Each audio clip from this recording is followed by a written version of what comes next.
I am not happy at what I'm hearing, but I'm happy that Peter Obi has informed the public. And you know, Peter doesn't talk frivolously. Yes. He must have gotten very, very, very, very, very tightly strong intelligence. And you can see, because of that, he's left the country. Peter knows what's going on. So because we know what happened to Funshaw William, it will be very, very bad for you to hear that there is an oncoming train and you want to now stand in front. The train will kill you. And then we're talking about what do we do to the remains of a dead person. David Umahi cannot be compared. Don't forget, David Umahi and Peter Obi are Igbos. Yes. Igbos are known to choose the best. Igbos will not choose a crook. Yeah. Which of them is a crook, sir? Their interest. No. Which of them is a crook? There is no need for anybody to come public to compare himself to Peter Obi. Allow the people to choose. It's an issue of character. Who was Tinubu? You can see the US records about his indictment. That's who he was. Who is David Umahi? David Umahi is a former governor. He built an airport in Ebonyi. That airport today is now being used by members of National Union of Road Transport Workers to load buses who are going. No, but no aircraft have ever landed there. Who is Wike? Wike is an Igbo man that Peter Obi defeated in his village. Peter Obi defeated one Obiako. Peter Obi defeated Wike in his own local government. Peter Obi defeated Tinubu in his own chosen home in Lagos. Peter Obi won Lagos. To the extent that even Tinubu could not get up to the 35%. Not in Lagos, but Nigerians who live with Tinubu in Bodilon to vote for Peter Obi. Does that not tell you something? That's why I'm telling you, the reasons why these people are having this problem is Nigeria has now matured into the current state of the international discourse. Tinubu is grossly incompetent in managing our diversity as a people. You know that. Forget the weekend. I don't want to reply to my brothers. You know, Garulos, Vabus. It just says something. Garulos, Vabus. Wike. That's what it says. Wike is out of Ikwere like me from River State. But the Wike wants to put his mouth in a case between two Yoruba people. People inside security service, in the Nigerian security service, came to beg Peter to please leave. There's a plot to eliminate him. Leave. Wait. Security agencies now beg and make him leave. Say there's a plot to kill him. It was based on credible intelligence, and Peter left. So I'm talking to you. He called me yesterday afternoon, and we spoke. He told me he was in the United States. He'll be back next week. And I took that. Peter does not lie. I know him. Look, Peter is a man of his word. Boko Haram had existed after Alimodu Sharif shut up Boko Haram. And then the country was fighting it, but that was for a Kanuri-centric issue. Sir, did you say Alimodu Sharif? I didn't hear what you said he did, sir. Governor Alimodu Sharif set off what he called the Egomok Boys. Yeah? He set it up because former president, military president, Sani Abacha, gave him money as contractor to import arms. But before the arms came in, because he was paid money up front, Abacha had died. Alimodu Sharif now diverted these weapons to Borno State and used it to set up a militia called the Egomok Boys. The Egomok Boys, as I'm speaking now, I want it to be on record. Whoever thinks that what I say is not true can go to court. We're now in the period of go to court to go clear ourselves. The Egomok Boys were the ones who formed the foundational basis for the group that you today call Boko Haram.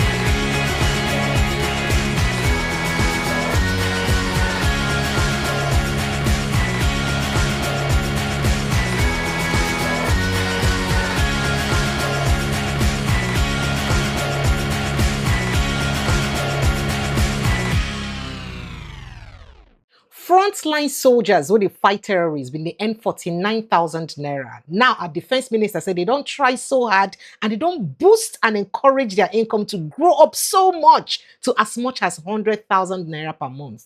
That's the money where they worth to lay your life for your country when your politicians they take much more than that. That's a question where a lot of people they ask. This now following an interview where the defense minister talked this kind of thing recently, but that's not even all. Remember the shoots at sight where saying talk about what I tell on yesterday. He said shoot at sight anywhere where you see terrorists. No wait for order from above. In fact, if you say they wait for order before you shoot, we go count you as a terrorist. That now the charge where they give army officers or soldiers and for inside Sokoto State as they go launch some new equipment where the Sokoto State government give to soldiers. People don't they talk say, this one don't become another thing. But the most important part of this conversation, now say the European Union Parliament, that is the European Parliament, don't they discuss matter we get to do with Nigeria, especially at a time when the US don't withdraw their troops from Nigeria. Talk say they need to do again, say they don't defeat those when they kill Christians for Nigeria. Meanwhile, people they tell them say those when they kill Christians gonna go on and never do them anything will be the Fulani militia. But then for EU Parliament today, the conversation was basically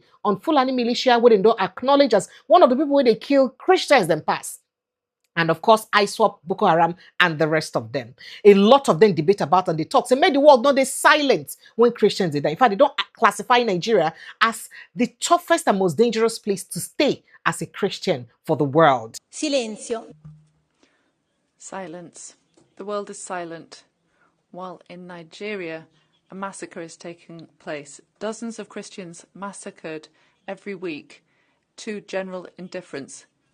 Only in 2025, there were over 3,000 Christians killed by Islamists. These are not numbers, these are entire families that have been exterminated, villages razed to the ground, churches burned with the worshippers inside. It's a strategy to terrorize, grab their lands and uproot an entire community. This is no longer a humanitarian emergency. We're now looking at a genocide. Christians are today the religious group that is most persecuted around the world. We continue to look away or talk about a non-existent Islamophobia. Europe is not pursuing this, but we cannot wait any longer. Every day of silence is complicit with those who are killing Christians. Thank you. Thank you, Chair, Commissioner, dear colleagues. The horrific attacks in Kavel village, where innocent Christians, including their pastor, were brutally killed, is yet another tragic reminder of the escalating violence against Christian communities in Nigeria. Sadly, this is not an isolated incident. Nigeria has become one of the most dangerous places in the world to be a Christian. Across the country, Christian communities face repeated attacks by Fulani militants, Boko Haram, and other organized groups.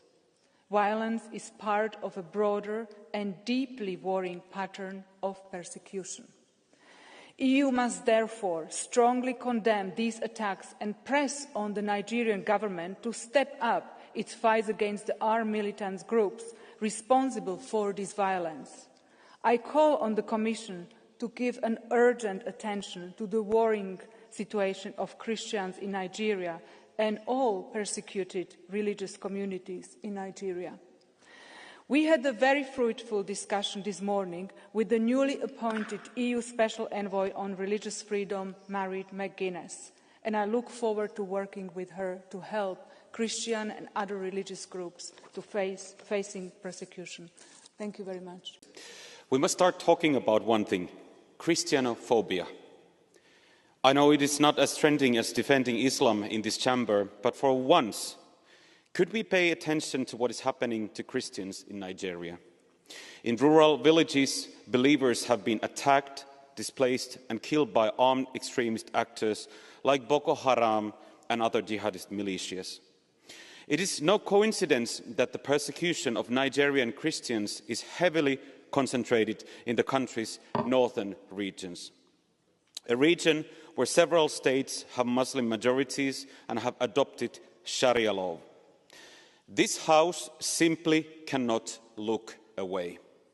It must find its backbone and defend the Christian world globally and in Europe as well, because the Christian world is worth defending. Innocent people were massacred at a Kabul village, and our thoughts are with the families of the victims. The violence in Nigeria is driven by disputes over land and water, climate change, poverty, criminality, weak governance, persistent impunity, and deep-rooted religious, ethnic, and intercommunal tensions. Together, these pressures have fueled a brutal cycle of revenge, and breaking that cycle requires more than expressions of outrage. To the colleagues who rightly demand the protection of Christian communities in Nigeria, I ask, to look at the actions of your global conservative allies. Last year, Trump dismantled USAID with enormous consequences in Nigeria.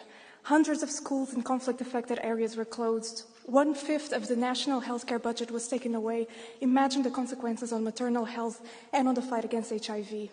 Conservatives have defunded the very local networks, many of them Christian faith-based healthcare providers that offered a front line against poverty and radicalization.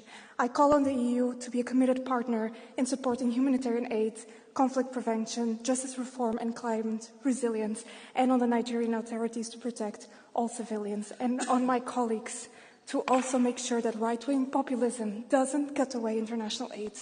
This one where EU Parliament don't remember what's in BC, US say they don't succeed to fight. How on I take say this matter? And I make Dr. Catch the join us for Inside the Studio to discuss all of this matter. So it is Thursday. Dr. Catch day with us for Inside the Studio. Welcome to Updates with Precious. Another beautiful day to bring on an update for things that happen for Inside Nigeria. So if you never liked this platform before, I better make sure say you like this post right now. Click on the like button. Subscribe to this platform if you never subscribed to this platform before. Follow us like your village people. Make a buy on our wine. Just follow us sharp, Alina, and share this post immediately. So kindly click on the like button, click on the share button so that more people will quickly see the waiting we BC we want to talk about today. Today's interview with Dr. Kachna, a must watch, is an interview that you cannot afford to miss because the kind of banger way Dr. Kach released today, hey, my ear full. I cannot wait for you guys to hear all of the things that he said today. Dr. Kach, good evening and thank you so much for joining us. Waiting this one mean at this time where BC will think say the world don't they lose hope on waiting they happen for Nigeria. Sir. It's not that the world never lost hope. The world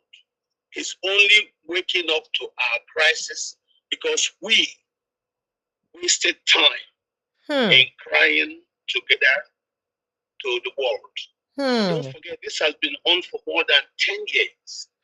When it started in Benue State and Taraba, we simply saw it as an issue of the displacement of the refugees from Central African Republic due to the internal crisis, forcing the Fulanis to come up to Benue and Taraba.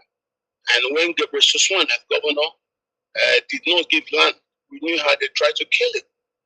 And then the problem sustained until Buhari became president. When Buhari became president, Buhari honestly did try to gain land as a strategy. After Buhari sent President Goodluck Jonathan there to negotiate, the negotiations weren't going very well based on demands. And so that's what I thought. If Buhari had been able, together with the other leaders in the Sahel, negotiated to implement the 2015 peace agreement, maybe the refugees would have stayed in their countries in Mali. But no, Buhari now had a policy of everybody should come to Nigeria. And you knew those things were done openly. We, the Christians, kept quiet. Of course, people like me were on television every time because I understood what was going on. But you will also understand that because the crisis was happening in the north, when it came first, when Buhari tried his grazing reserve bill, it was a strategy to gain land. It wasn't for any agricultural business. He was seeking land to recycle those Fulani refugees. And then they got that idea to seize land from every part of the country to resettle those people in a spread. And then they continued. When the land couldn't come, when he tried the Ruga bill, which was the consolidation of underground or surface water plus 6 kilometers of embankment land, so that they can have land with water to resettle this people. We who knew what was going on, were always telling Nigerians to be careful. And then they not couldn't get the land. Even the grazing bill didn't go. They trying to bring the old bill about the grazing routes. We said no, grazing routes was an idea suggested at the Northern House of Assembly when we were only 4 regions. Now that we have 36 regions, which is 36 states, that any law made by any of the states should be seen as a suggestion by the Northern region, about the grazing route. And when the grazing route thing didn't work, all those fraudulent schemes to gain land didn't work because people understood what was going on. They now thought they should now use violence to now do ethnic cleansing and gain land, and that nothing will happen. And as they were doing this, they were lying to the people that the consequences of farmers' headers crisis. We told Nigerians, I did tell them about 10 years ago, there is nothing like farmers' headers crisis. This is a properly organized arrangement to take ancestral lands. Remember when the special advisor to the president on public affairs told Nigerians that it's either they give up their land or they will die. Femi Adesina. Protect the land. Yes, please. Yes, that was Mr. Adesina. That he said on television. And when we took him on, he said we have put him out of context. Remember that? Yes, sir. So even the soldiers became recruited by Buhari to look the other way while foreign militias were killing Nigerians. I repeat, the people killing Nigerians who take land were not Nigerians. These were refugees that had come into the country. They were staying in bushes since land had not yet been acquired for them. And that was why you saw the Buhari administration, frustrated at not being given land by the National Assembly, decided to take land by force using ethnic cleansing. And that's why you see the world now took interest. Even those who you're seeing now discussing it in Europe, most of them didn't want to say anything because they thought they could offend the British. They thought that Nigeria was British business and they wanted to hear what the British, of course, you know what the British. So because they didn't think Nigeria and a British business, now make they no want to talk about them so that they no go offend Britain. They didn't want to offend Britain. Hey. But now that the Americans have come in, the Americans have actually shown that they killed Al-Sunuki, who was the number 2 in ISIS operations worldwide. And then they further went down to kill those 200 militiamen, for which the Americans say that they also seized and saw a lot of arms after those militias were killed in that camp. And it was after the killing of those militias that the whole world, including the Europeans, are now waking up to what's actually happening in Nigeria. Nigeria today is the most dangerous place for a Christian to live. Why is that? After the failure of the Islamic uprising in Syria, in the Levant, in Iraq, and all the people who were displaced by the U.S. action in the Levant were now told to come down to Nigeria. And Buhari said the people can come from everywhere into Nigeria, visa free. Remember that? That was a national policy. Buhari now said also that the terrorists were now to be inducted into an army.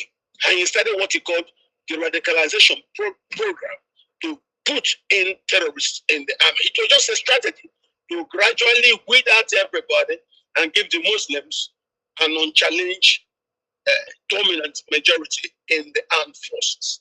But as you can see, the militias didn't stop. Even though they were in the army, they now became the internal informants of the militias outside. Our army suffered so much, our army became a joke. You know, it became a shadow of its past. The Nigerian army that used to go for international peacekeeping missions and we come back with flying colors, same as Nigerian police. Suddenly, because the Buhari administration warned the army and the police and the security services not to engage, our soldiers became dormant statutes, stand one place, while militias from outside killed Nigerians. Because Buhari allowed the militias that were coming from outside to come into Nigeria with weapons. And you know, a man with weapon kept in the bush, waiting for when land is to be given to them, land that couldn't come because Nigerians understood wherever you give the Fulani man land, he will stay there and start wanting to kill you and take the remaining land you have. We looked at the experience of the Hausas and the Fulani, and that was why you saw all over Nigeria, nobody agreed to give their land. And government tried all sorts of policies. Say they remember the Livestock Development Program that was done in 2019, where they said the vice president Osibanjo was to head it. The governors were going to be part of it. They will contribute land because under the Land Use Act in our laws, the governors were 100% in charge of land. And that was why the governors were brought in. They will bring land. They participate in what Buhari then called National Agricultural Development Program. Suddenly, we went for elections. Before government could be formed after the election, we now saw a PAMSEC in the Ministry of Agriculture giving out LPOs for the building of Ruga. And once Nigerians saw that, Nigerians just said, no, this is not what we agreed. The governor said, if it is issue of Ruga, that they will never participate. And that was how that the initiative of National Livestock Development Program failed. So we have been going round and round in circle. But with the time, with hindsight too, and was calculating what has happened recently, we now saw that everything people like me were saying on television were true. It has nothing to do with farmers' haters crisis. It was an outright plot by the Fulani militias to gain land. Don't forget, Boko Haram had existed after Alimodu Sharif shut up Boko Haram. And then the country was fighting it, but that was for a Kanuri-centric issue. Sir, did you say Alimodu Sharif? Did you? I didn't hear what you said he did, sir. Governor Alimodu Sharif set off what he called the Ecomoc Boys. Yeah? He set it up because former president, military president, Sani Abacha, gave him money as contractor to import arms. But before the arms came in, because he was paid money up front, Abacha had died. Alimodu Sharif now diverted these weapons to Borno State and used it to set up a militia called the Ecomoc Boys. The Ecomoc Boys, as I'm speaking now, I want it to be on record. Whoever thinks that what I say is not true can go to court. We are now in the period of go to court to go clear ourselves. The Ecomoc Boys were the ones who formed the foundational basis for the group that you today call Boko Haram. Oh, so the Ecomoc Boys now, Alimodu Sharif formed them with the money where they say Abacha give them, make you buy equipment and set up this thing. Now Abacha give them. As Abacha die, you can divert the money, can use and set up the Ecomoc Boys. And the Ecomoc Boys right now can grow, become. So now the Ecomoc Boys now grow today to become Boko Haram. But what was his intention about for setting up the Ecomoc Boys? What was the idea? As an internal security? No. His own was because what they thought then, most of these governors, politicians would just set up militias. When the militias are occupying the lands where they think are part of their state, they will write results. And when they write results, with nobody to oppose them, it shall be cast. That's why you see some states bringing electoral results that are far more than their known population. So the idea of the Ecomoc Boys in the first place was just to gain structure where they go use rig election. Is that what you're saying? Yes, I'll take it again. Okay, sir. During the military administration of Mr. Sani Abacha. Okay, sir. General Abacha, who happens to be Kanuri of Mr. Alimodu Sharif. And Shetima. He was using Alimodu Sharif to do, yes. No, Shetima was not there. Okay, sir. It was Alimodu Sharif. Okay. Shetima only came later on as one of the boys that Alimodu was using. Okay, but he's also the same Kanuri, sir. Yes. Okay, Shetima and Kanuri come from two different clans. Oh, okay. But Shetima's people felt that Alimodu Sharif's people were cheating them. They were insisting for proper sharing, proper inclusion in the scheme of things. I had a chance to speak to Alimodu Sharif at the time. And I asked him, I said, what really was the problem you had with these people? He said, he told me specifically that at that time in Orono, that the other people that were complaining against him were controlling the teaching hospital. And I just told myself, controlling teaching hospital was not enough. And most people had the control of government and a lot of institutions. And it was the frustration felt by other people that made those people to now gather and went to talk to Alimodu's boys that Alimodu formed as a militia. Their name was the Ekomog Boys. Ekomog Boys. Those people were, yes, they were the militias Alimodu shaped. Why would he form a militia? What was the intention of forming a militia, sir? Well, the only thing I can say is that the militia also that was formed in River State by Odili and Co.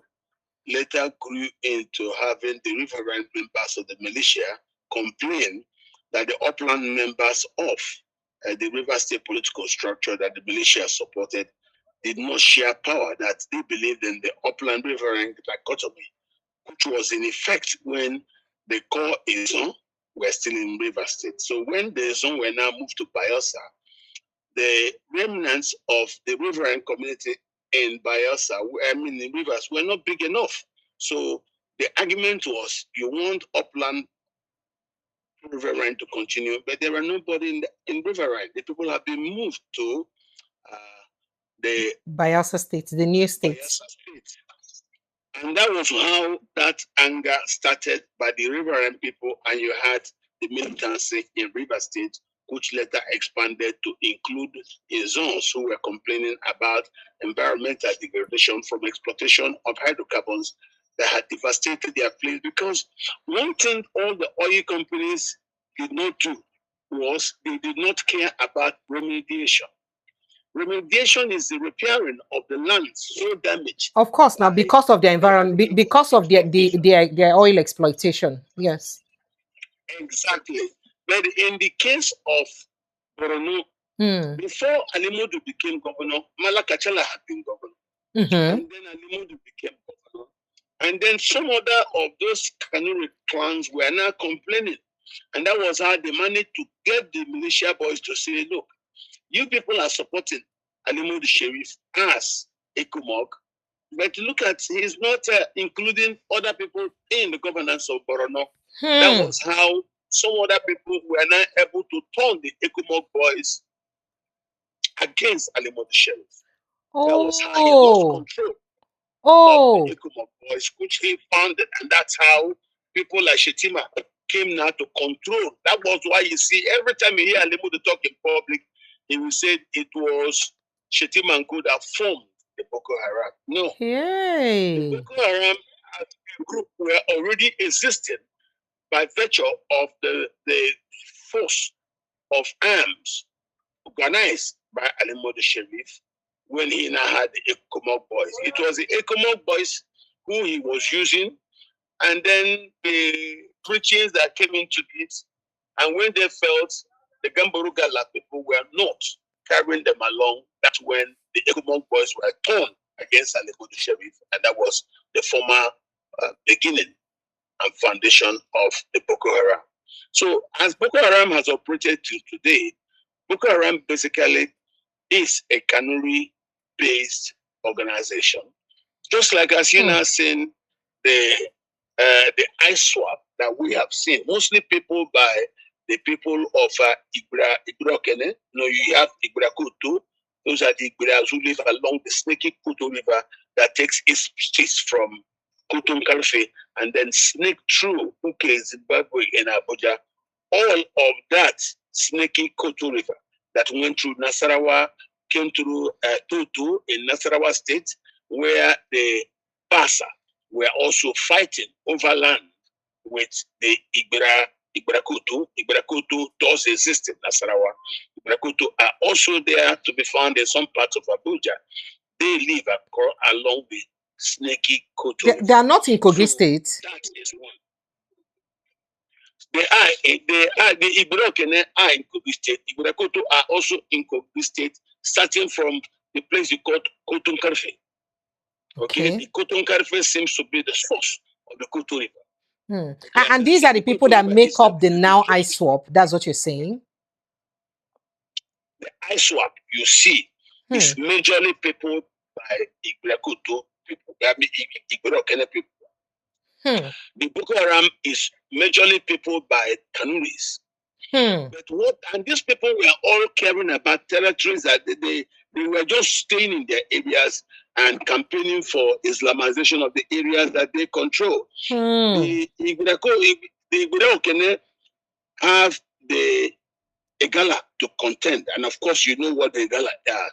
Igala were primarily under the Onitsha province before they were removed in 1924 to Kaba province, and that's how the Agabitu. The Agabitu used to be actually the Agaba Onitsha. It is the Onichitu. That's where the Agaba, because the Agabitu, that's the traditional name of the Ata of Igala. He was known as Agaba. You know what Agaba is in Igbo? Agaba means mighty, giant masquerade. And that's what, yes. So the Agaba, the Igbo call the Agaba the masquerade. And that's the traditional title of the Ata of Igala. So he is like the masquerade of Idu. Idu was the old name of Onitsha. You know, you hear Onishi, you hear the Onichi too. That is what it was. So it was when the Ata was now removed and the Galas were placed under Kaba province that all the confusion came and disrespect for the Ata came. Don't forget, it was treaties written by the British and the Ata that the British presented at the Berlin Conference to show that they actually had a working arrangement with powers that were controlling the Niger. Because at the time when Mungo Park came to Lokoja, even though Lokoja is currently predominated by the Bassa, it was the Ata of Igala that had control. So it was the Ata of Igala that the British wrote that treaty with. And when the British took that treaty to the Berlin Conference, Nigeria was ceded to the British. Because the people who came here earlier working with our forefathers were the Portuguese. The Portuguese were the first to come to the lands you currently call Nigeria. But during the Berlin Conference, Britain formally got this place ceded to them, and they came here to construct. And they put everything together. They took the Hausa Boko estates, forced them, of course. The Emirate of Daura, which was also one of the Hausa states, extended from Daura in Nigeria through all of Chad and Niger to as far as the Libyan border, where you call Agadez. So that's why you see today's Daura Emirate in Nigeria extends from Daura to the Agadez. And that's why you see in the Niger Republic, Hausas make up 54% of the population of the Niger Republic. You see? So when the British divided the Hausas in between Nigeria and Niger, the Hausas lost. And of course, they hired the Fulani to supervise the Hausas in their colonial agency arrangement, which we refer to. So are you saying that in Niger Republic, you have more of Hausas than Fulanis? Sorry, yeah, more of Hausas than Fulanis in Niger Republic. Fulanis are only about just 6%. In Niger? The Hausas are 54%. Oh, wow. Today, as I speak to you now, Fulanis in Niger Republic are just very, very small. Okay, but they're still very influential in spite of their, they were influential because when the British left, the British still allowed them to keep custodial control over the Hausa Boko estates. So that's why you see now the places where you have the Hausa Boko estates in Nigeria, all you have today are Fulani emirs. Places like Gober, which is the original place where Usman Danfodio came to when he has issues in Futa Toro and Futa Jalon.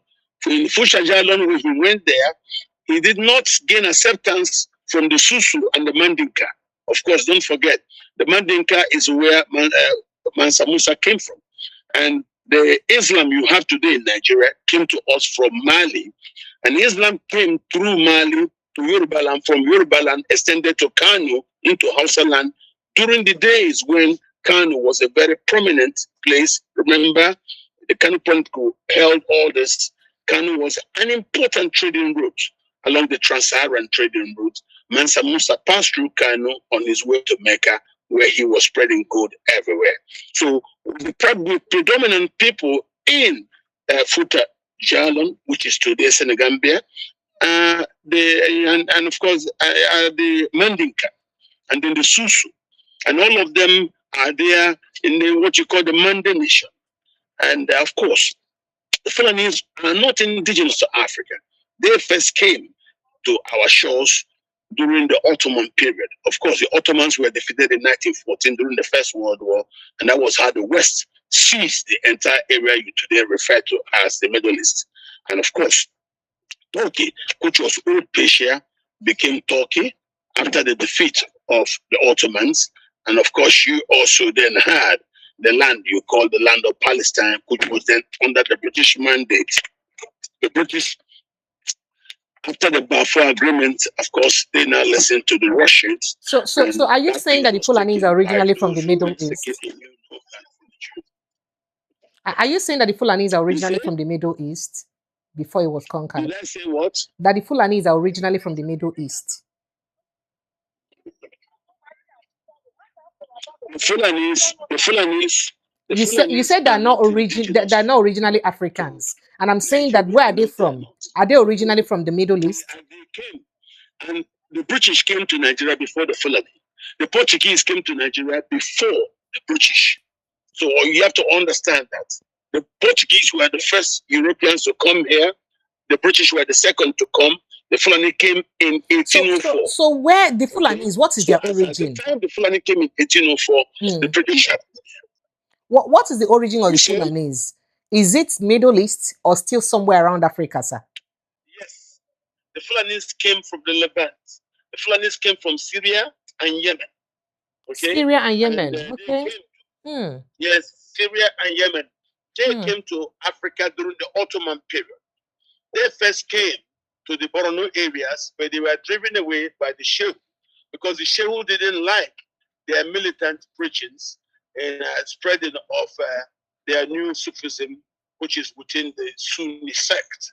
So the Kanuri said no, that they do not like the militant preachings that they have seen, that they have mosques, because religion was came to the Nigerian area 600 years before the Fulani came to Nigeria. Islam was already existing, yes. It was the British who now hired them after killing Sultan Atahiru in Gombe. Of course, the person who killed Sultan Atahiru is known to be Captain Moloni. And of course, Captain Moloni was later killed in Kefi by Kasoa. And of course, Kasoa, the British caught him in Kano and executed him at the stakes, just to show example. But of course, the British also employed these Fulanis to now become their agents by the House of Boko states, and to today refer to in history as indirect rule.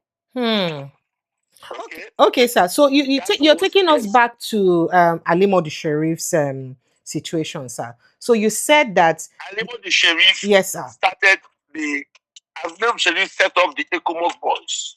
This is history, and the Ecomoc Boys were the foundational, henchmen of what you today call Boko Haram.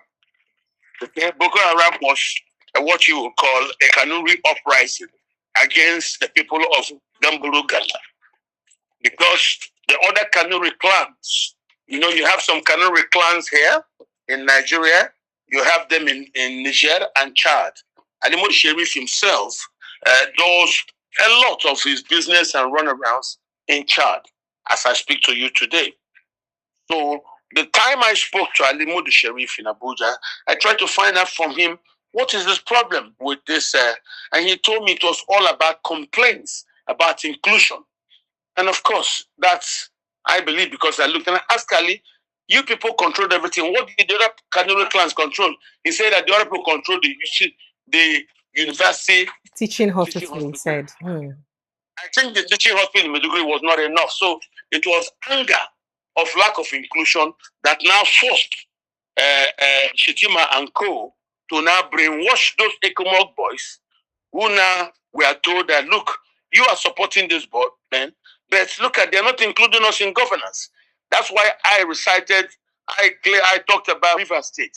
The same thing happened when people like Chief Bashar Harry them who claimed it was them that allowed the Igbo-speaking people in the upland to become a governor, that they should now include them. So you can see, after Odele, upland, it was now Amechi, upland. Before Amechi, upland, it was temporarily Amechi's cousin, who also came from upland. You know, that was Celestine Omehia. Yes, sir. And after Abdeli, Celestine Omehia, and then Amechi, it now came to Wike. Wike is Igbo. Wike is Ikwere, just like I am. Don't let Wike hear you.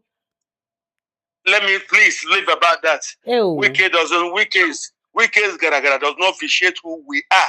Hey. Me and Wike are Aro Ikwere. I myself, I was born in Diop. Okay, I was born at Hammer Street, number 60, as I am maternity, in my two Diop.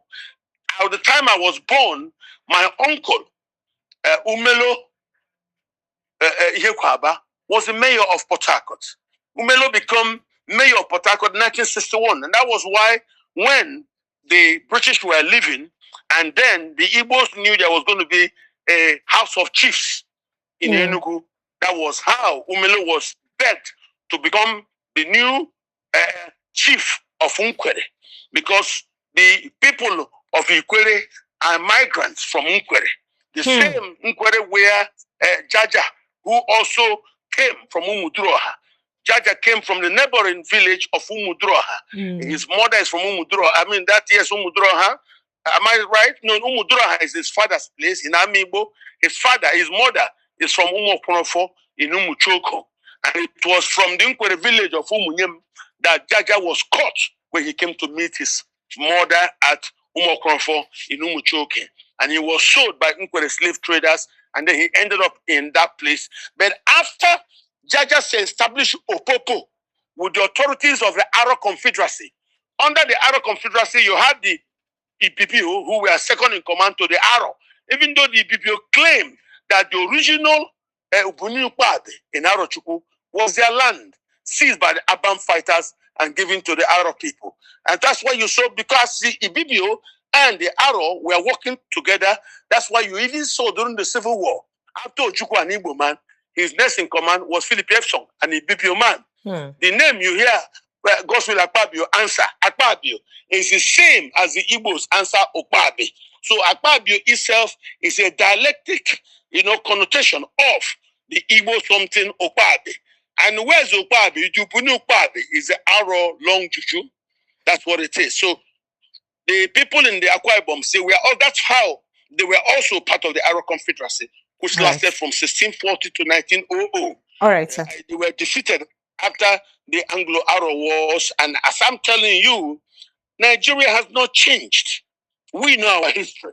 Even though some people removed history from our school's curriculum, we still know the history. I learned history. I took extensive reading of history in the university. Until today, I have deepened it to understand a lot of these things. All right, sir. So all I'm trying to say is the reasons for the establishment of militias by someone like Alimudi Sharif was simply for control. But because he used that control to now do exactly what you see Tinubu and Buhari doing, to practice nepotism, there was not a gang up led by people like Shetima. That's why Alimodi keeps saying that it was Shetima who formed Boko Haram. But no, he didn't say. He was half. He was honest by half. The Boko Haram were an upgrade. Is a new name from the militia he formed. Boys. Okay, sir. All right, sir. Yes. So very quickly, we're looking at some of the things that the EU members of Parliament said today about the Christian genocide in Nigeria. Today, they condemned in strongest possible terms the war crimes and crimes against humanity committed both in Sudan and, of course, in Nigeria. And they talked about the Christian genocide, announcing Nigeria as one of the most dangerous places for Nigerians to live, for Christians to live in the world. And, we had said earlier that it was at a time when the US said they had helped Nigeria stop the killing of Christians. This new attention now that the Christian genocide is getting, because the genocide or whatever it is that is the killing of Nigerians is still continuing, whether it is for only Christians or Christians of all ethnic nationalities. The killing is still continuing. It hasn't stopped. But now that it's gaining new attraction from the European Parliament, what do you think this means, sir? Well, it's very good. I think it's probably the success of the Americans. As they came here, they killed Al-Sunuki, who was second in command in ISIS leadership. And as you could see, the Americans knew that the ISIS people that they dislodged in the Levant have all started gathering in Nigeria. Of course, before ISIS came to Nigeria, Boko Haram was in Nigeria. And then suddenly now we're having different people coming from different parts of the world and bearing different names. That's why you're here in reign of Lakurua. But then before all this, we had the Ekomok boys that were set up by Alimodu Sharif, which now was seized. And when the boys were brainwashed against him, the boys now started bearing the name Boko Haram. So that's why Alimodu's name cannot be forgotten in the annals of this Islamic violence in Nigeria. By the way, what do you make of what he's... Okay, I was going to ask you what you make of what he talked about P2B recently, when he said that P2B does not have perhaps any moral right to talk about insecurity in the country. Well, he's talking about what he said, if I understood him well. He said that people in the north will not vote for P2B. P2B, yes. That P2B does not support Nigeria. He supports IPOB, which is a terrorist organization. He wants the separation of Nigeria. He wants segregation, separation of Nigeria. He was just saying things foolishly. Oh. If he is sued tomorrow by P2B, he will never be able to claim or to be able to provide evidence in court to support that P2B as and Kwankwaso are linked to the struggle for Biafra. I don't think so. What P2B is doing is the direct opposite of what those youths who are frustrated with the Nigerian state are doing. The youths frustrated by the Nigerian state are seeking to embark on a struggle for Nigeria. They want for Biafra and for separatism. But what P2B is doing is trying to include himself in the political process, and they use convictions to actually tell people to change the country through elections. So that's totally very different from what he was saying. So that means P2B wants inclusivity. That means P2B wants inclusivity. Why Alimodu Sharif is lying that he wants separation of Nigeria, secession of Nigeria from Nigeria. What those who are asking for the devolution of powers to the federating units are actually at odds with people like Alimodu and co, who think due to the advantages they gain from the military written decree, which now seem to consolidate power and rewrite Nigeria's constitution to give the Muslims an upper hand. That happened during the cascade of 3 coups by Buhari, by Babangida and Abacha. That was when military decrees were written to favor the Muslims. And because we Nigerians wanted to get rid of military rule, we simply accepted their manual, the documents they wrote. Nigeria today does not have a constitution written by we the people. What it has is a military manual written by soldiers who are Muslims from the north. And that's the reason why Nigerians are now asking, let them now have an opportunity to go agree among themselves on the body of laws that will govern them. To as the constitution of the country that will govern our being together as people of one nation. And that's the reasons why Nigeria is currently in this fight. The Fulanese who were working for the British as agents for colonial administration over the Hausa Bokwe state, primarily the Hausa state of Gober today. Historically, it was an Issa local government of Sokoto State today. Of course, you have Zazau, which of course is Zaria, but that Zaria itself is Gbagi land, because the Gbagi is Umriningwari, Zaria, and Kaduna, and Abuja. But you can see the Gbagis are shared into about 6 states. That's another strategy to just destabilize them. Just the same way the Ndokis are also shared into about 3 states. Yes. Ndokis are in Rivers, in Afam. Ndokis are in Akwa Ibom State, Owakem. Yes. Ndokis are also in Abia State, in Azumini, yes, and in Obigbo. Yes. So these are the things that are done against indigenous people, put them in various states, and their numbers don't count, and they cannot speak with one voice in a very voluminous and strong man. All right, so now there's something you said. The problem for Nigerian states. Yes, there's something you said. You talked about, what things that will govern us, and we talked about the military formation in Nigeria and all of those issues. There's been complaint that the Southeast has failed to meet up its quota in recruitment of soldiers because the youths are shunning to get recruited into the military. How they won't use grow in ranks where they go reach the position where they're supposed to reach to become Oga if they no agree join the military? The Southeast people. Your words are premised on a nation. Nigeria is not yet a nation. Ew. No? Mm-hmm. Nigeria is just a country with delineated borders that are respected by the international community. When Nigeria becomes a nation, all the aspirations of its diverse population shall be matched together, and the government will show an honest embrace of those aspirations. But right now, it doesn't work. What we have is a captured state in which those who capture the state do not want elections, just as you see President Tinubu doing, fighting every idea of having opposition run. And that's where the problem is. So if we now can agree to free and fair elections, that's exactly the way in a democracy you change government.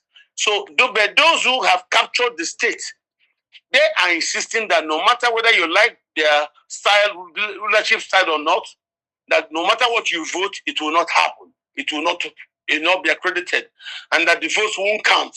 That's why I say we are currently under state capture. A captured state, Nigeria is suffering the consequences of state capture. That is the truth. So because Nigerians are now demanding for a review of the system, they even want a regionalized arrangement so that the different autonomous groups can rule themselves in a regionalized fashion the way it was in the 60s. That's when you see competition among the regions. And that's what I think it is. Okay. Look at the federated arrangement. The federated police have become compromised, and they can't even fight again for the interest of the people. The federated army, military, had become penetrated and compromised by Fulani leaders. That's why, as I'm talking to you today, the Senate yesterday, out of anger, said there will no more be the infusion of terrorists, either Fulani militias or the Igbo ISWAP members, or even the Kanuris in the Boko Haram, to be infused into the security services, because the army complained last week in Borno State that they will not allow the infusion of former terrorists into the army ranks. These are the people who give information to their old allies who are still fighting as terrorists, seeking to turn Nigeria by force into an Islamic state. Now, why does this happen? Because where the real population of Nigeria are domiciled is in the south. Because we have rivers in the south. The northern, where you have the arid flat land without populations, deserted. In the north, you insist a population in Christian-dominated Jos, Muslim-dominated Kanu. Apart from that, I really don't know any other place with the kind of population you can cite in Port Harcourt, in Ibadan, or even in Aba, in Onisha, okay, and where you don't have such. Most of the population live in the watered areas in the south, but because the Muslim soldiers were in control of Nigeria during the military days, they wrote decrees that today, when we subject them to proper interrogation, we find are all fraudulent. The population numbers are cooked. It is not true. If you check along the line of the equator, Nigeria is the only place along the line of the equator where soldiers are telling us that more people live in the desert areas in the north than in the south, where you have water all over and population spread from Enugu through Owerri to Aba, Uyo, Calabar, going down to Onisha, to Lagos, to Ibadan. And this is the problem Nigeria has had. This domination by force of arms, But we are happy it's beginning to come apart, because if you understand, the Arewa Consultative Forum is now being split. You can see also in the note today, Christopher Musa, the Minister for Defense, is telling soldiers that they will be arrested if they refuse to shoot at terrorists. Of course, you also have some financiers and patrons of these terrorists who are insisting that we do not shoot to kill the terrorists who have been shooting to kill Nigerians, who have been kidnapping Nigerians. And this is a problem. And because Tinubu stayed hands, the international community led by the American blamed him for supervising this kind of genocide. And of course, you know, the Tinubu administration have been trying to spend money buying lobby groups to try to suppress. I'm even worried though. Why are we not lobbying the European Union? Because right now the European Union has subtly recognized the Fulani militia as a terrorist organization, one of which have been killing Christians in Nigeria. Our lobby no reach that side, sir. They knew. They knew. But they couldn't do anything because they were waiting to see what the French and the English will do. And it is the actions of the British and the French that have stayed hands in Europe. But now that the Americans have come here and have gotten as far as killing more than 200 terrorists. Remember, they killed Al-Sunuki, then killed all those militias. They say that they found weapons that they found on march since the days of the sackings of militiamen and terrorists in the Levant. So that's what you're seeing. Of course, that American group, a lot of them have left and they have come. They have left and they have left the duty tour. A new group will come from the United States to replace those who have successfully now killed these terrorists that we saw. All right, sir. So, moving forward, sir. Recently, Peter B get an interview where he talks with the way things are going, that this administration feel no even want making their life before the election, and he said quite a lot of things that his personal businesses have been attacked, and that even people close to him, if they want to invite him for events, they will beg him not to come so that government will not victimize them. Do you believe that President Bola Ahmed Tinubu will go that far? Because Bayo Onanuga is condemning it and calling Peter Obi a liar and all of that. Do you believe that this presidency will go that far to try to stop an opponent? And why would they go that far if indeed they are going that far? Because Atiku has condemned that and threatened Tinubu that nothing must happen to Peter Obi. But let me take your thoughts, sir. Well, we know that Tinubu got to the presidency through violence, violent voter suppressions that happened in Lagos. And of course, you know, Peter Obi won Lagos, Peter Obi won Abuja. And from the exit poll that we saw, Peter Obi won the election, 2023 presidential election. And of course, that's when they didn't like him, they stopped the collection of results and started writing their results longhand. When we asked, they said there was a glitch. Amazon, that owned the server that where the results were stored, said there's no glitch. The government said, shut up. We can say what we want in our country. And that's how it is. So because of that performance of Peter Obi 2023, the government is well placed to be afraid of Peter Obi. And of course, we now know all these things that are happening. We now know that from all those things that the government has been very uncomfortable with Peter Obi's candidacy. We know how agents of the government have pursued Peter Obi in Labour Party and everywhere. I spoke to Peter Obi yesterday. He called me from the United States. Oh, wow. He told me he'll be back next week. Okay. Yes, he did. He called me yesterday afternoon from the United States, and I spoke to him. And I told him I would meet. He said, okay, that right now he's in the US, but he'll be back to Nigeria next week. And I said, okay. And I am not happy at what I'm hearing, but I'm happy that Peter Obi has informed the public. And you know, Peter doesn't talk frivolously. Yes. He must have gotten very, very, very, very, very tightly strong intelligence.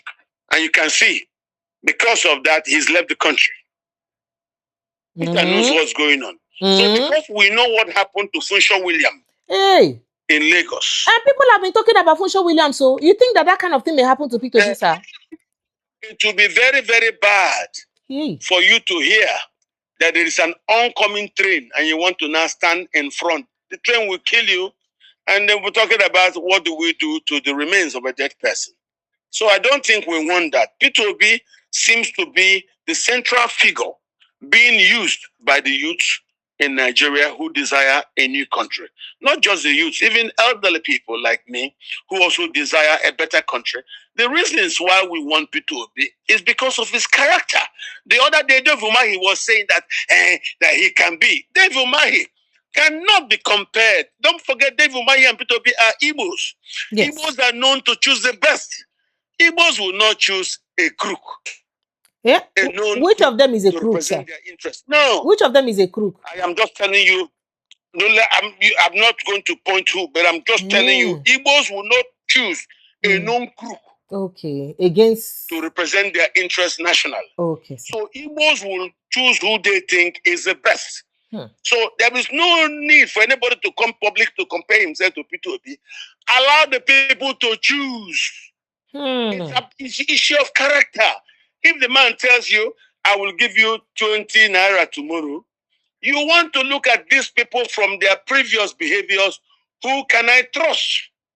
If a man tells you, I'll be with you tomorrow in Meduguri, you want to know who it is that when he says, I'll be with you in Meduguri tomorrow, you want to know who you can trust. But sir, this one they talk now. The presidency they talk say, P2B has not been able, he wasn't able to gather anybody working with him in the past together. And then with the way Nigeria is tough, that they cannot leave the country to a mere trader to handle. That P2B is a mere trader. Sir, if you're talking of mere trader, who was Tinubu? You can see the US records about his indictment.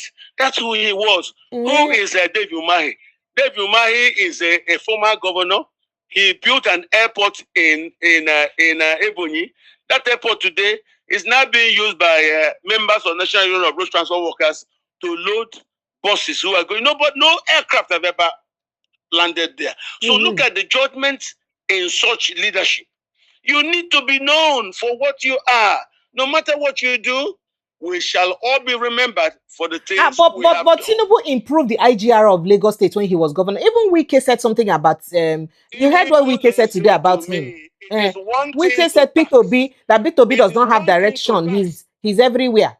That he's not trustworthy. Listen to me. Sir, yeah, who said that? Wike. He said that it's hard to believe anything Wike said.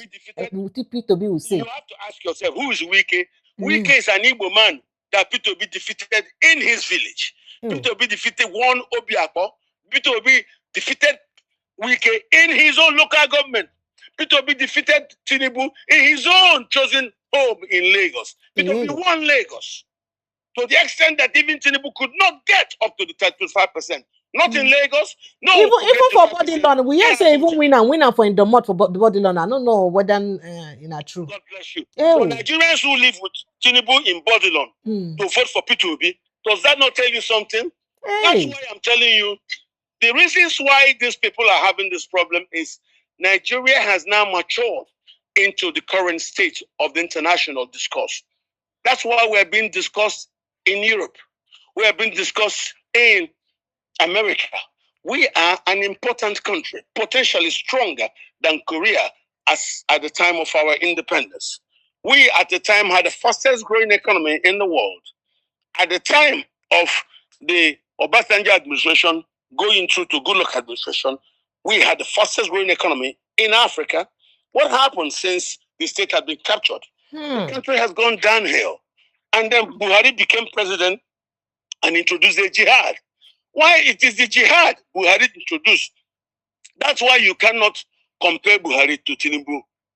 Despite Tinubu's incompetence, he's still a better person than Buhari. Why do I say so? Tinubu did not start a jihad. Of course, Tinubu is grossly incompetent in managing our diversity as a people. You know that. He couldn't do anything as the killings were occurring in Benue.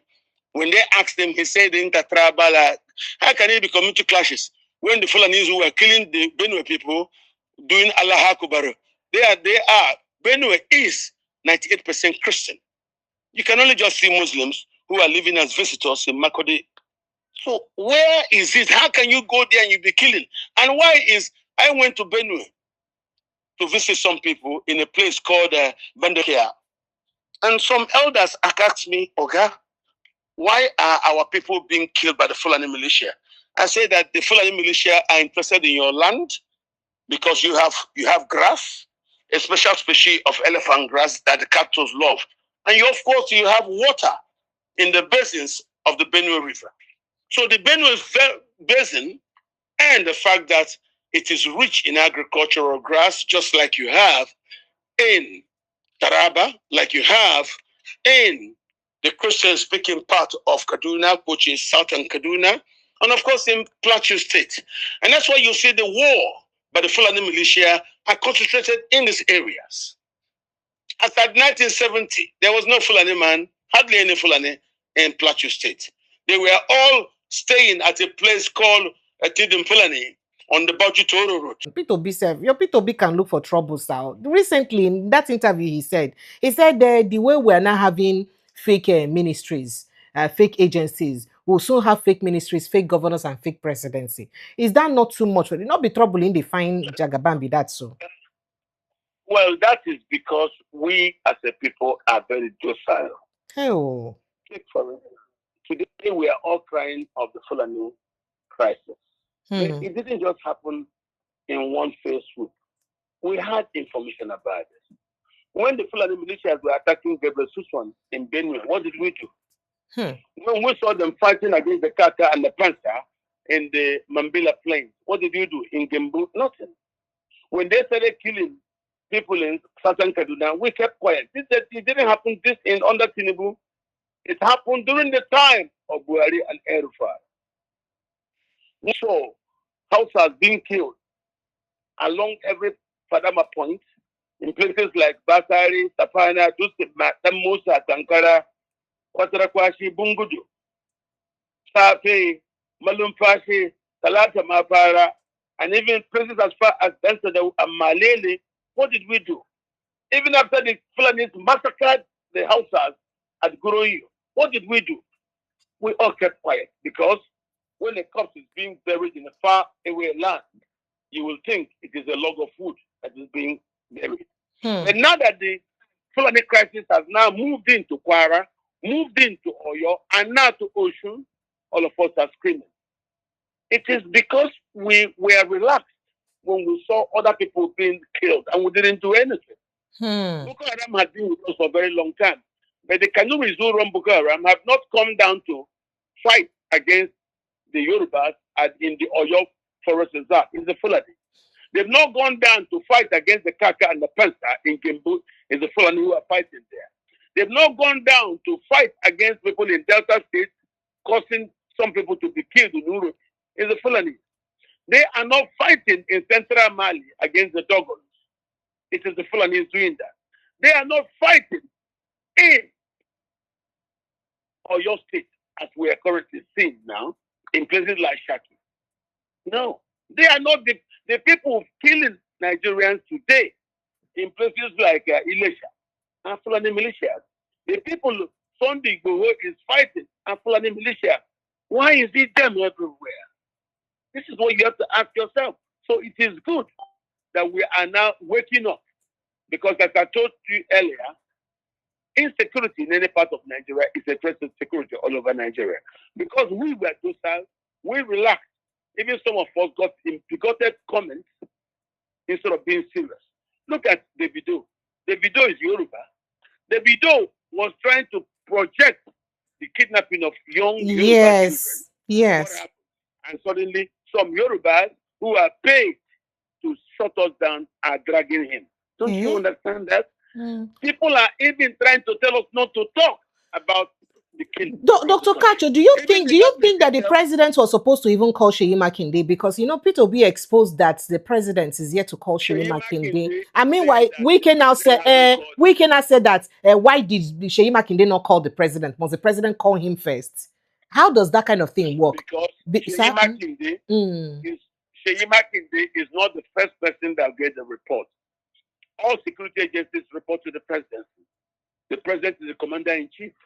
Once the president heard about that, of course, the right thing was to call and then link him up with the people. So how can the president be directing federal security coordinated arrangements without calling the governor on the ground. That's just the politics, because two of them are not in the same political camp, and that's why. So I understand that. Forget Wiki. I don't want to reply to my brothers, Garulos, you know, uh, Babus. Those things don't make Oh, sense. na Garulos Vabus. Wiki, that's what it says. Oh. Wiki is out of Ikwere like me from River State. But the Wiki wants to put his mouth in a case between two Yoruba people. Makinde is Yoruba, Tinubu is Yoruba. What is Wiki's problem? We are lucky. You know that Wiki has said now that it will be hard for PDP to win the presidential election, no, that they cannot win. And people PDP. are yes, PDP. And people are saying that how can you be speaking for PDP, your party, meanwhile you're working for the president of another party?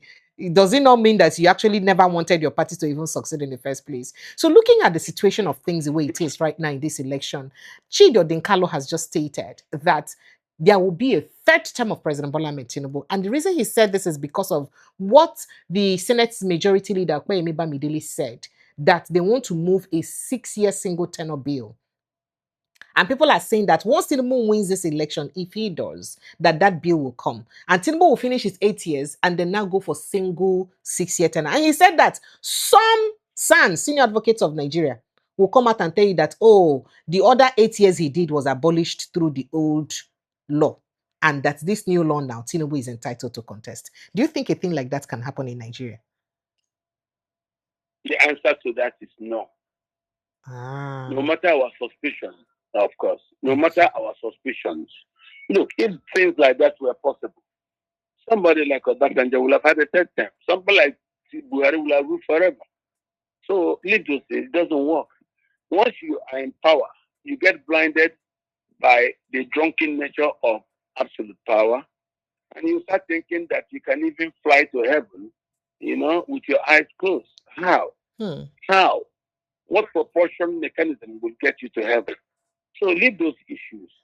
Absolute power corrupts those in power, absolutely, and that's what we're having. For me, I pray Tinubu succeeds in his gambit towards regionalizing power, which actually is a polite strategy towards devolution of power to the collecting units, but this time I calculate along regional lines. Everything is let him do. All this noise, I don't buy them. I care about the interest of the common man on the street. I'm a Nigerian. I'm human. But I'm not afraid of what will come to me by speaking the truth. I do share the truth with you. Even you get called, get harassed for even allowing this kind of truth to be spoken. That's how it's been. But see, I've been doing this the past 14 years since this crisis broke out in Central African Republic. And I saw it. My records are there. It's all over the internet. So for me, I feel vindicated by the Americans' acceptance of my positions verbatim. I feel vindicated that Nigerians have now woken up from their previous slumber. I feel vindicated, and I'm very grateful to President Buhari for his foolishness in allowing his jihad to be, seen by the world, and that it was Buhari's jihad that brought Americans to Nigeria. Of course, Tinubu's incompetence in reacting to the Fulani war across the country and across actually the Sahel. So I like where we are right now because for the first time in Nigeria, look at the North, look at the argument between Northerners from North Central and some financiers and patrons of the jihad. Those with the Minister of Defense are insisting that soldiers should shoot any terrorists. Don't seek for any advice from those who claim the terrorists are our sons and they are prodigal sons. We don't have to kill them. Yeah, they are killing Nigerians every day. Tinubu himself is complicit by allowing those soldiers who wear Nigerian army uniform to convert for leniency for the jihadists. What are you doing jihad for? The essence of the jihad is simply to expand the boundaries of the Sokoto Caliphate away from the Hausa Bokwe state to include other people all over the Middle Belt. That's exactly what's going on. And I think that's wrong. So that's why I condemn the Fulani, the Sokoto Sultanate. And that's how can Nigeria get freedom from Britain, and we're not trying to expand freedoms across Nigeria, only for the Sokoto Sultanate to be planning an expansion of settler colonialism. That is totally unacceptable. And that's why I condemn these actions. So I am happy right now. Nigeria has gotten to a point where the Senate are now saying, no, we stop the infusion of terrorists into the security architecture. We're also now getting the Ministry of Defense to say soldiers who refuse to shoot to kill terrorists shall be treated as terrorists. So we are approaching a place we have never been before. Of course, you can see Arewa Conservation Forum has now split. And that makes me happy. You go to the north, you see those who vote for P2B, you see those who vote for Tinubu. Of course, you see those who work for Tinubu. So the north is so you're saying that Arewa now is divided? Let's take up as I'm talking to you now. Arewa Conservation Forum has two factions. Yeah. Why now? That's beautiful. What do you mean? It's a human. It's a human organization. Humans are not perfect. So are you saying that unlike what people are saying that P2B may not, that is not even marketable at all in the north, that there is a possibility? Don't forget P2B, without people knowing him, when we launched our campaign, it was a campaign for equity, the equitable inclusion of all of Nigeria's diversity in its governance. Yes. That was why we started the obedience movement. Yes, and Kwanko also said that he won 2.8 million votes in the north, even when people didn't know him, and he will do more now. When he had no political party with him, and now people now know who he is. So who is it? Those who are talking about that, I said, forget article. The north is not monolithic, and that's why I told you the one block north is gone. So fine. Cool. That monolithic one block vote from north is gone. It is gone. It doesn't exist anymore. And I can tell you, the real problem of these people who thought they could imprison the north is democracy. Democracy is a numbers-based business. If you don't have the numbers, the Fulani don't have. That's why they're fighting. They now want to behave like Ali Modu, secure the entire northwest. It's not their own. Hausas are by 85 to 90% of the populations of states like Katsina, Zamfara, and Sokoto, and Kano. Those are all four Hausa states with no mix. You can only find mix in places like Jigawa. But in Kano, Katsina, Zamfara, and Sokoto, core Hausas. Then you have the Fulanis in the ruling house. The Fulanis didn't come here as a nation. They came as families. And that's why they don't have the numbers to be able to sustain their positions of entitlement and privileges. So Nigeria is changed. And that's why you're having all this.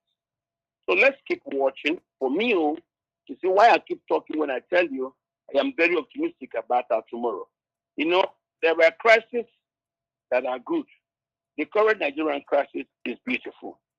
It's because those who saw these things as far back as the 60s lacked the capacity to explain what they saw to the rest of the people. So that's why I tell you, I'm grateful to Buhari, whose mistakes in starting the jihad as a way to gain land to resettle Fulani refugees has now forced Nigerians to wake up to understand how the Hausas have suffered through history. Nobody has suffered in this country like the Hausas. That is the truth. Nobody has suffered like the Hausas. Now, in my village, I wanted to tell you that now, talking about people who have suffered the most, the U.S. Congressman Riley Moore has also resurrected the issue of the Fulani genocide again, even after Trump thought he's done with those killing Christians. Because in a tweet he posted today, he said, "As I have been saying since I started investigating the genocide against Christians in Nigeria, Fulani militants are by far the largest perpetrators of violence against Christians in Nigeria." That's what he said. And he says the Trump administration has made historic progress against Boko Haram and ISWAP.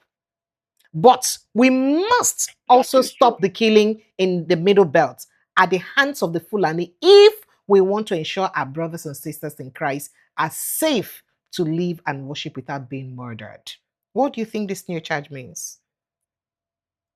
It is very true, because while Boko Haram, driven by the Kanuris, has been all preaching for a total Islamic caliphate, the Fulanese game is simply to take land, and they are using ethnic cleansing as their strategy.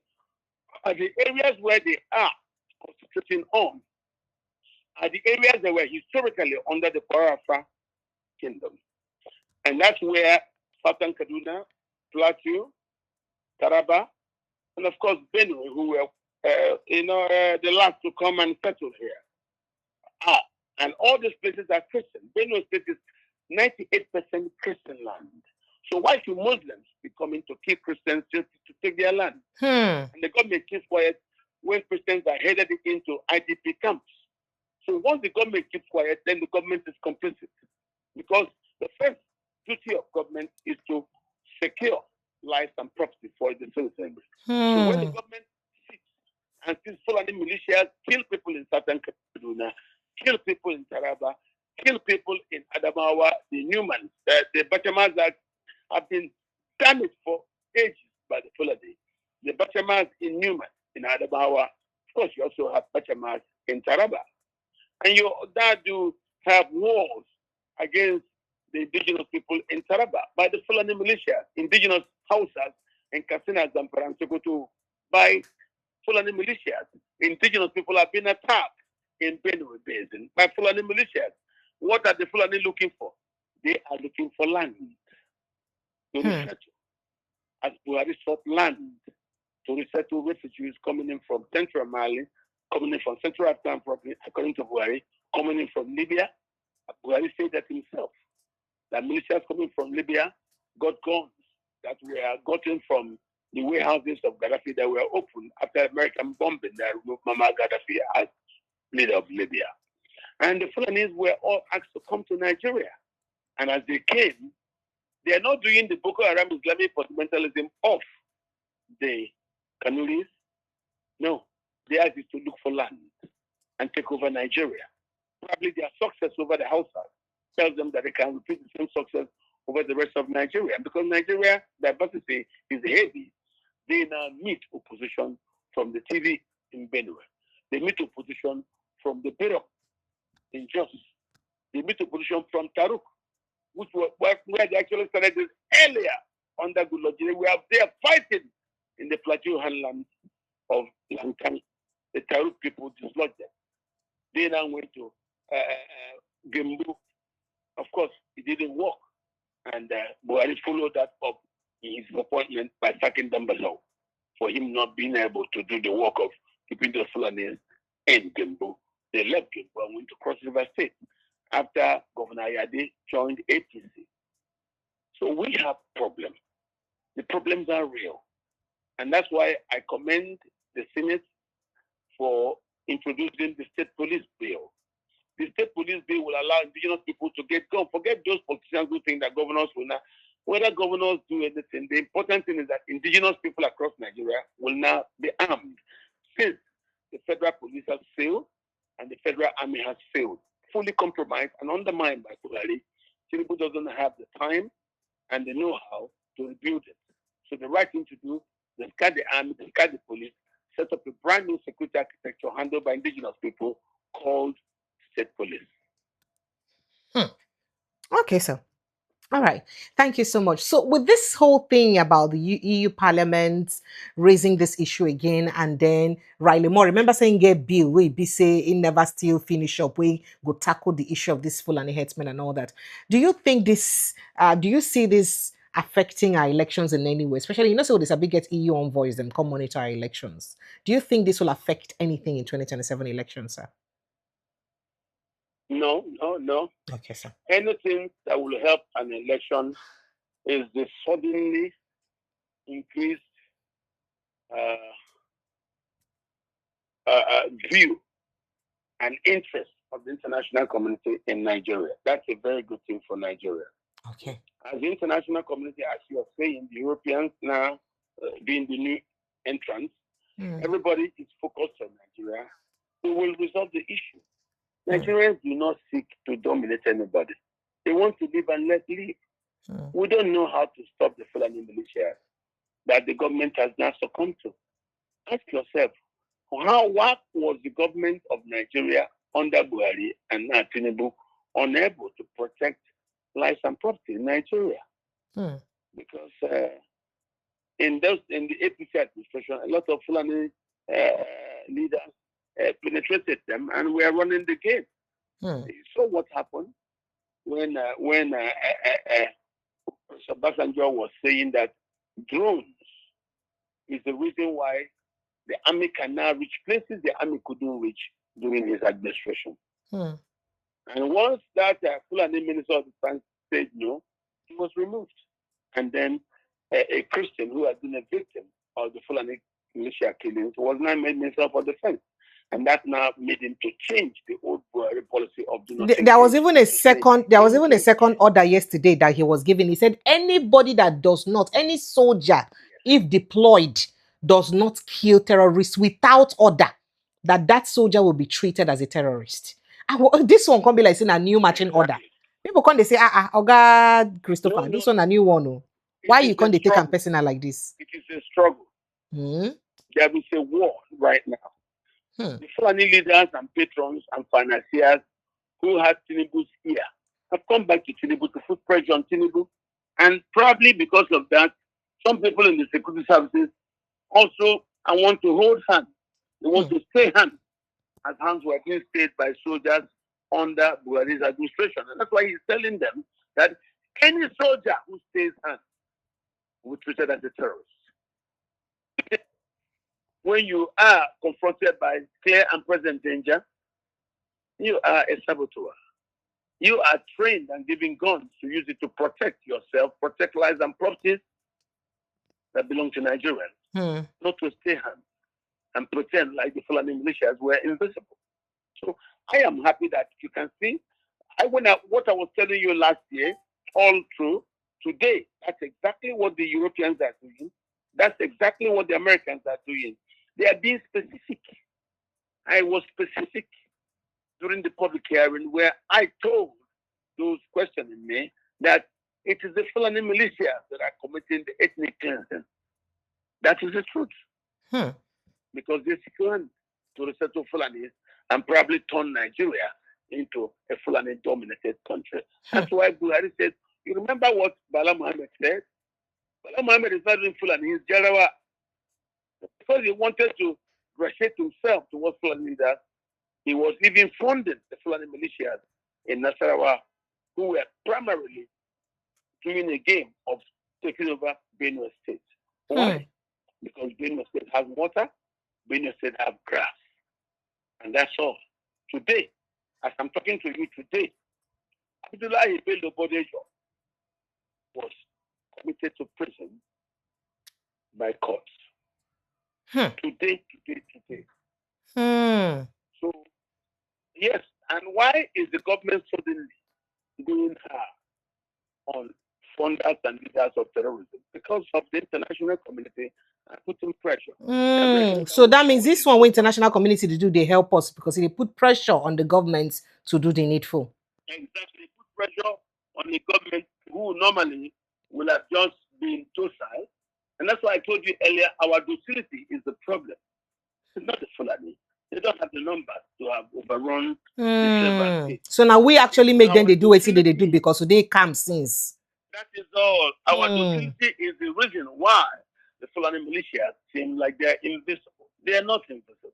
Now talking about docility right now, you know, say P2B complained yesterday about how in life is in danger and all that. You say, you know, they rule them out. You just affirm that you're not ruling it out.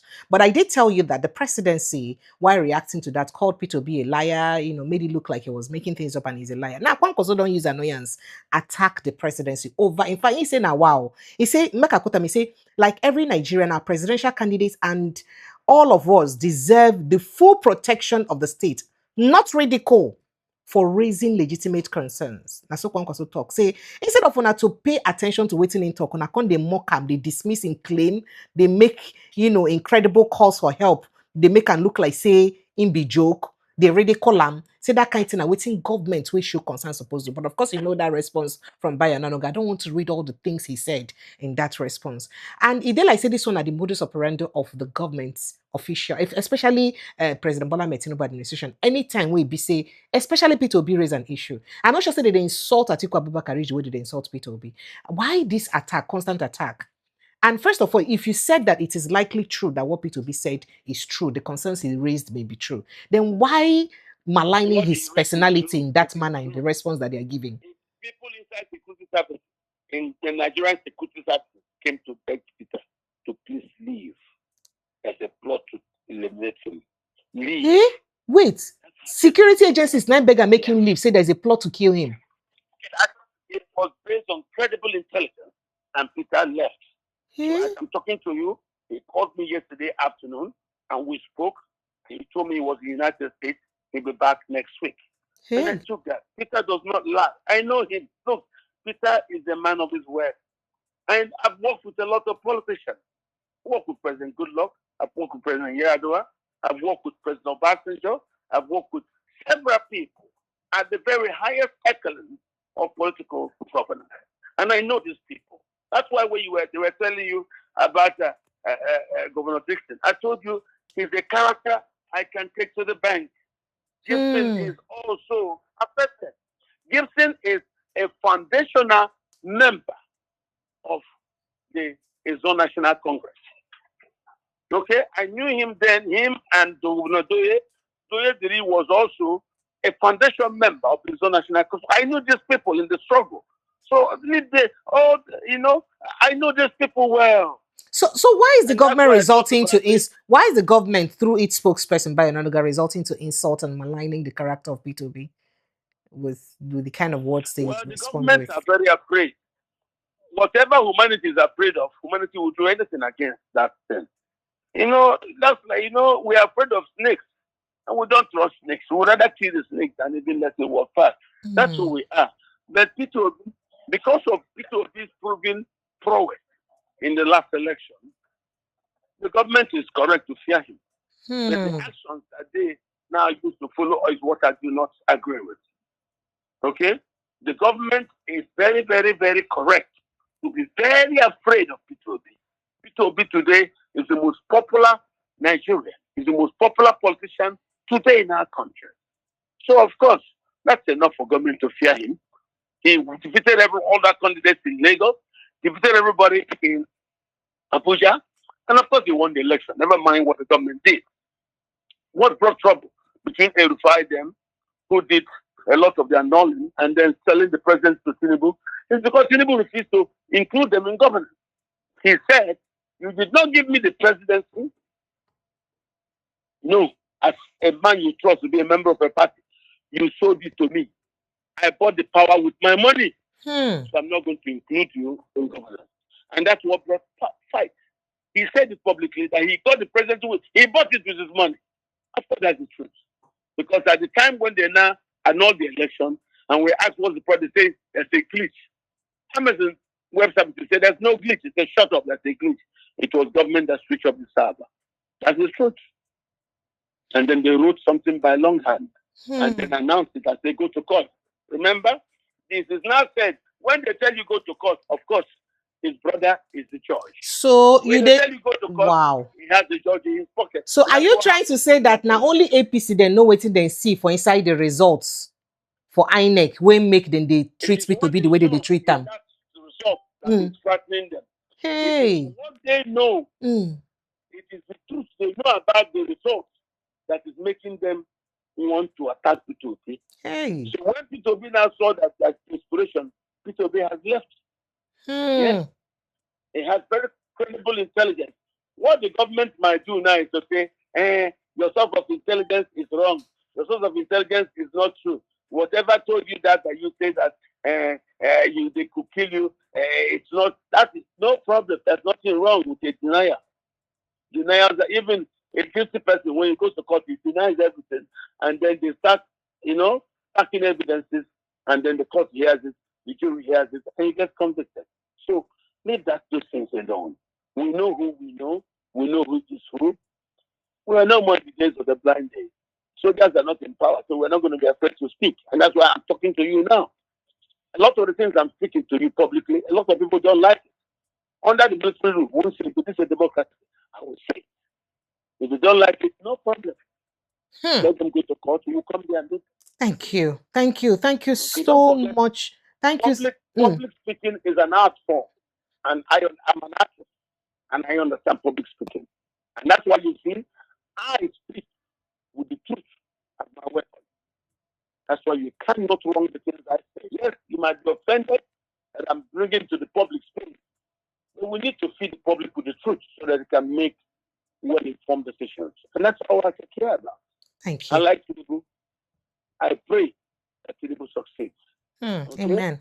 This is a man I know. I've taken pictures with him before in Lagos severally. And but then this is about Nigeria. I'm not a grandfather. The way he's also a grandfather. Okay. So let us bequeath a better Nigeria to our children. Thank you.